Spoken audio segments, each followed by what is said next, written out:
બોલો દશા માત કી જય. નળ દમયંતીની વાર્તા. નિષદ દેશના મહાન રાજા નળની આ વાત છે. રાજા નળ ઘણો જ પ્રજાપ્રિય હતો. વળી એટલો જ ધાર્મિક અને પુણ્યશ્લોકી હતો કે દેવતાઓ પણ એને આદર દેતા. એની પત્નીનું નામ દમયંતી હતું. એ ઘણી જ સ્વરૂપવાન, ગુણવાન, શીલવંતી, પ્રતિવ્રતા નારી હતી. એણે સ્વયંવરમાં રાજા નળને પસંદ કર્યો હતો.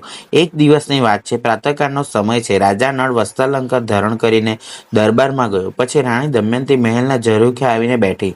ત્યાં જેની નજર સોળ શણગાર સજીને હાથમાં પૂજન થાળ સાથે સરોવરની પાળે જતી સુહાગણ સ્ત્રીઓ પર પડી. દમયંતીના મનમાં કુતૂહલ જાગ્યું. તેથી એણે એક દાસીને તપાસ કરવા મોકલી. થોડી વારે દાસી પાછી આવી. એણે રાણી દમયંતીને જણાવ્યું કે એ સ્ત્રીઓ મહાફળદાયી મંગલમયમાં દશામાનું વ્રત કરે છે. રાણી દમયંતીને થયું કે આવું કલ્યાણકારી વ્રત મારે પણ કરવું જોઈએ. તેથી એણે દાસીને સ્ત્રીઓ પાસે દશાફળનો દોરો લેવા મોકલી. દાસીએ જઈને વ્રત કરનાર સ્ત્રીઓ પાસે દશાફળનો દોરો માંગાવ્યો. ત્યારે એક સમજદાર સ્ત્રી બોલી, હે દાસી, રાણી આ વ્રત કરે એ ઘણું ઉત્તમ છે, પણ એક વાત રાણીને જણાવી દેજે કે દશામાં રીઝે તો ન્યાલ કરે અને રૂઠે તો પાયમાલ કરે. માટે કોઈ પણ સ્થિતિમાં વ્રત અધૂરું ન રાખે અને વ્રત પૂરું થાય ત્યાં સુધી દોરો સાચવી રાખે. જો રાણી વિધિવત વ્રત કરવા તૈયાર હોય તો જ અમે દોરો આપીએ અને વ્રતની વિધિ વિશે વિગતવાર જણાય. દાસીએ તો તરત હા પાડી દીધી. એ સ્ત્રીએ સૂતરના 9 તારની શેર દાસીને આપતા કહ્યું કે 10મો તાર રાણી પોતાના વસ્ત્રો નાખે. પછી એ 10 તારના દોરાનું પૂજન અર્ચન કરી જમણા હાથે બાંધે. વ્રતની વાર્તા સાંભળે અને દાન પુણ્ય કરે. દાસી તો હરખાથી દોરો લઈને પાછી આવી. રાણી દમયંતીએ વિધિવત પૂજન કરી દોરો જમણા હાથે બાંધ્યો અને દશામાની સ્તુતિ કરવા લાગી. મધ્યાહન કાળે રાજા નળ ભોજન કરવા આવ્યો ત્યારે એની નજર દોરા પર પડી. એણે એ દોરા વિશે પૂછ્યું તો દમયંતીએ જણાવ્યું કે પોતે દશામાં વ્રત લીધું છે, એનો આ દોરો બાંધ્યો છે. આ સાંભળી રાજા નળના મનમાં અભિમાન ઉપજ્યું અને એ અહંકારથી બોલ્યો, આવા વ્રત તો ખાવા ધાન્ય ન હોય ને એવા લોકો માટે. તારે કઈ વાતની ખોટ છે? નાહક ઉપવાસ એકટાણા શા માટે કરવા? તું વૈભવ ભોગવ અને આવા દોરા ધાગા છોડી નાખ. આમ કહીને રાજા નળે દોરો તોડી નાખ્યો અને દમયંતી કશું બોલે એ પહેલા અગ્નિમાં ફેંકી દેતા પલવારમાં દોરો સળગીને રાખ થઈ ગયો. રાજા નળની આવી હરકતથી દશામાના ક્રોધનો તો પાર ન રહ્યો. એમણે રાજા નળને પાઠ ભણાવવાનું નક્કી કર્યું. દશામાનો ક્રોધ થતા નિષદ દેશમાં ભયંકર દુષ્કાળ પડ્યો. નદી નાળા સુકાઈ ગયા. સમૃદ્ધિ છિન્નભિન્ન થઈ ગઈ. રાજનો ખજાનો ખાલી થઈ ગયો. એનો લાભ ઉઠાવી પાડોશી રાજા કલીને નળનું રાજપાટ જીતી લીધું અને બેહાલ નળને દેશ નિકાલની સજા કરી. નળ દમયંતીના માથા પર તો વિપત્તિના પહાડ તૂટી પડ્યા. રોજ 32 ભાતના ભોજન આરોગનાને ભીખ માંગવાનો વારો આવ્યો. ભીખ માંગતા અપમાન સહન કરતા પતિ પત્ની કંચનપુરી નગરી પાસે આવ્યા. પાદર એક સરોવર હતું. ભૂખના દુઃખથી પીડાતો નળ સરોવરના માટલા પકડવા ઉતર્યો. એ માટલા પકડીને સરોવરના કિનારે બેઠેલી દમયંતીના હાથમાં આપવા લાગ્યો. બિચારી દમયંતી ડાબા હાથે જ માછલી પકડી રાખે છે, કારણ કે એના જમણા હાથમાં અમૃત વેલ છે. જમણા હાથનો સ્પર્શ થતાં જ મૃત સજીવન થઈ જાય એવું વરદાન છે. મહા મહેનતે નળે 5 માટલા પકડ્યા. પછી પોતે એકલો નગરમાં બીજું કંઈ ખાવાનું મળે તો તે માંગે લાવવા નીકળ્યો. દમયંતી એકલી સરોવરના કિનારે નળની રાહ જોઈ બેસી હતી. એ નગરના નગરસેઠ ધર્મપાલજી એક મહાન યજ્ઞ કરતા હતા. રોજ હજારો ભૂખ્યા ગરીબોને જમાડતા. રાજા નળ પણ ત્યાં જઈને ભિખારીઓ સાથે ઊભો રહ્યો અને કરુણ અવાજે યાચના કરવા લાગ્યો. શેઠના સેવકોને નળ પર ઘણી દયા આવી. તેથી એક મોટા વાસણમાં રાંધેલો ભાત ભરીને નળને આપ્યો. નળે એ વાસણ લઈ હરખાતો સરોવર તરફ ચાલ્યો. રસ્તામાં એક સમડી તીરની જેમ આવી અને ઝપાટ મારીને પાત્ર છીનવીને આકાશમાં ઉડી ગઈ. હતાશ થઈ ગયેલા રાજા નળે ઊંચું જોયું. ત્યાં વાસણમાંથી ચોખાનો એક દાણો પડ્યો અને નળને મૂછે ચોંટી ગયો.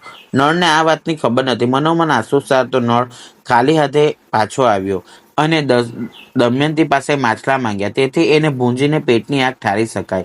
પણ દમયંતી પાસે માછલા ન મળે. બન્યું એવું કે પતિ આવે એટલે તરત ભોજન કરી શકાય એવા વિચારથી દમયંતી માછલા સાફ કરતી હતી. ત્યારે જમણા હાથનો સ્પર્શ થતા માછલા જીવંત બનીને પાણીમાં સરકી ગયા. દમયંતીએ રડતા રડતા આ વાત નળને જણાવી. ત્યારે ક્રોધાતુર થયેલો નળ ક્રોધમાં આવીને બોલ્યો, ફટપાપડી, કેટલી જુઠ્ઠી અને સ્વાર્થી છે તું! મને મૂકી તું માટલા ખાઈ ગઈ અને હવે મને મૂર્ખ બનાવી છે. પતિના આવા વચનો સાંભળી દમયંતીના તો દુઃખનો પાર ન રહ્યો. એણે નળને સમજાવવામાં કંઈ બાકી ન રાખ્યું, પણ વાત નળના ગળે ઉતરતી નહોતી.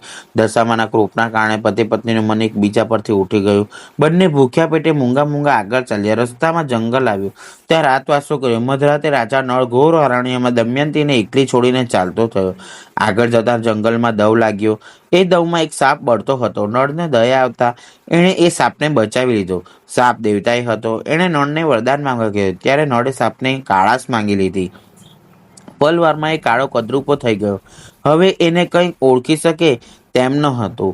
આગળ જતા રાજા ઋતુપર્ણની નગરી આવી. નળ અશ્વમંત્રનો જાણકાર છે, તેથી તેને રાજાના તબેલામાં નોકરી મળી ગઈ. મહેલમાં રહેનાર રાજા નળ ગંધાતા તબેલામાં રહેવા લાગ્યો. એ એટલો બધો કાળો કદરૂપો દેખાય છે કે કોઈ એની સાથે વાત પણ કરતું નથી. હવે આ બાજુ ઘોર જંગલમાં એકલી પડી ગયેલી રાણી દમયંતીની આંખ ખુલી ત્યારે પતિને ન જોતા બાવરી બની ગઈ અને કારમો કલ્પાત કરતી હે નળની ચીસોથી જંગલ ગજાવતી ગાંડાની જેમ જંગલમાં આમ તેમ દોડવા લાગી. પણ ક્યાંય નળ ન દેખાયો. જંગલમાં રખડતી રજડતી દમયંતીની કોમળ કાયા કરમાઈ ગઈ છે. મુખ પરનું તેજ રહ્યું ન. રખડતી રઝળતી એ પિયર આવી. નગરને પાદરે એક કૂવો હતો. ત્યાં બેસીને વિચાર કરવા લાગી કે આવી હાલતમાં મા બાપ પાસે કઈ રીતે જવું. દમયંતી વિચાર કરતી બેઠી છે ત્યાં મહેલની એક દાસી પાણી ભરવા આવી.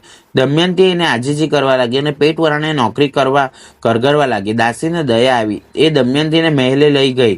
જઈને રાણીમાને જાણ કરી કે દમયંતી જેવું મુખ ધરાવતી એક અબળા પેટ વરાણીએ નોકરી માંગે છે અને એને રાખવી છે. ત્યારે દમયંતીની માં વિચાર કરવા લાગી કે મારી દીકરી દમયંતી તો નિષદનાથની રાણી છે. એ તો હેમ હિંડોળે ઝૂલતી હશે અને સોનાના થાળમાં જમતી હશે. એ કાંઈ ભીખ માંગે ખરી?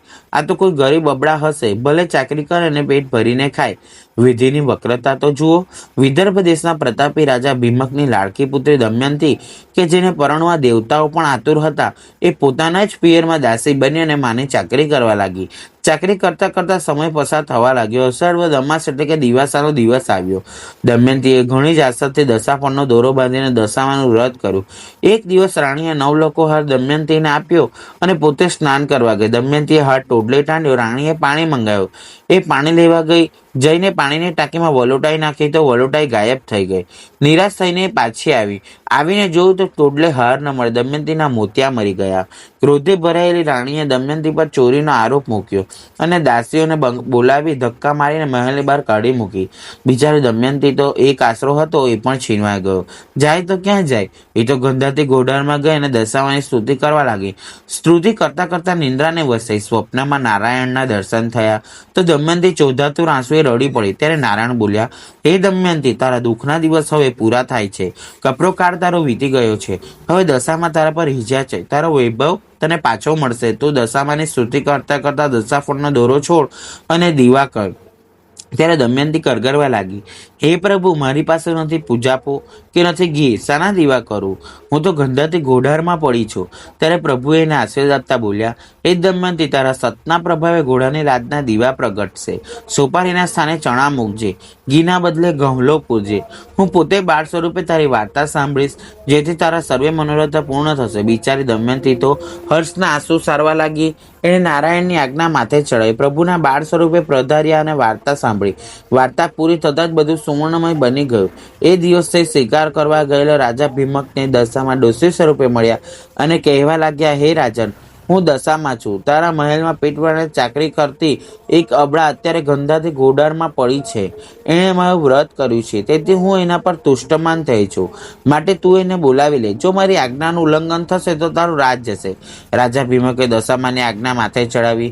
મહેલે જઈને દમયંતીને બોલાવીને સ્નાન કરાવ્યું. પછી વસ્ત્રાલંકારની ભેટ આપી. આ યુવતીનું મુખ કંઈ પરિચિત લાગતા ભીમક પૂછવા લાગ્યું કે દીકરી, તું કોણ છે?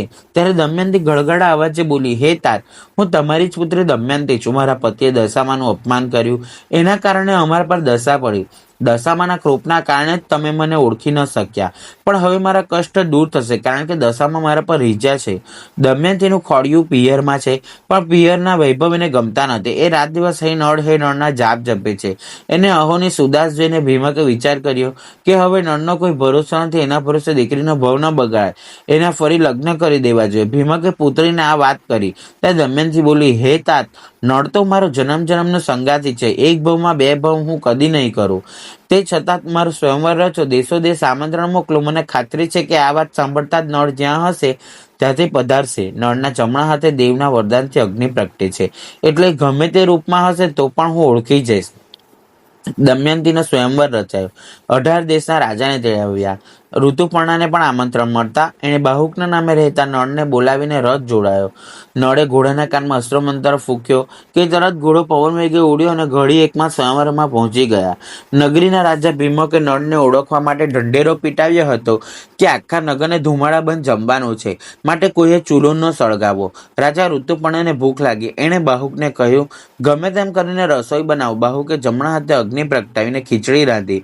ભીમકના સૈનિકોએ જઈને આ વાત દમયંતીને કહી. તત્કાળ દમયંતી સમજી ગઈ કે બાહુક જ નળરાય છે. એના આનંદનો તો પાર ન રહ્યો.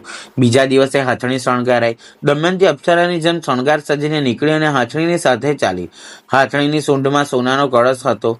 હાથણીએ એક કળશ નળ પર ઢોળ્યો. સ્વયંવરમાં ઉપસ્થિત રાજાઓને લાગ્યું કે હાથણીની ભૂલ થાય છે. આવો કાળો કદરૂપો ચાકર દમયંતીનો પતિ બની જ ન શકે, માટે ફરી હાથણી ફેરવો. હાથણી બીજી વાર ફરી તો બીજી વાર પણ એ જ બન્યું. ત્યારે દમયંતી નમ્ર અવાજે બોલી, હે નાથ, કૃપા કરી હવે સાચા સ્વરૂપમાં આવો. નળે હસતા હસતા સર્પને યાદ કરીને પોતાનું અસલ સ્વરૂપ માંગ્યું. એક ક્ષણે કાળો કદરૂપો નળ એકદમ તેજસ્વી બની ગયો. રાજા ભીમકે નળને હજારો સોનામહોરો, હાથી, ઘોડા, રથ આપ્યા અને ખૂબ જ સરભરા કરી. ત્યારબાદ પતિ પત્ની રથમાં બેસીને નૈષદ દેશ જવા નીકળ્યા.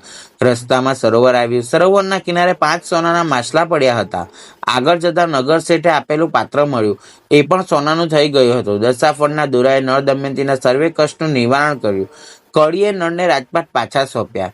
હે દશામાં, તમે જેવા નળ દમયંતી પર રીઝ્યા એવા સૌ પર રીઝજો.